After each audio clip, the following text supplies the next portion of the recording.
నేను మీ మధ్యమడి వినయరత్నం. ముందుగా MR news Telugu అనే ఛానల్కి అందరికీ స్వాగతం అండి. ఈరోజు నుండి అప్డేట్లో భాగంగా దక్షిణ కాశీగా పేరుగాంచిన శ్రీకాళహస్తీశ్వర స్వామి వారి దేవస్థానం నందు మహాశివరాత్రి బ్రహ్మోత్సవాలు అత్యంత వైభవంగా నిర్వహిస్తున్నారు.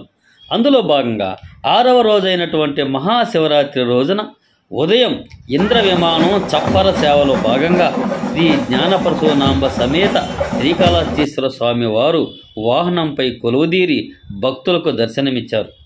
ధూపదీప నైవేద్యాలను సమర్పించిన అనంతరం స్వామి అమ్మవార్ల గ్రామోత్సవాన్ని కనుల పండుగగా నిర్వహించారు.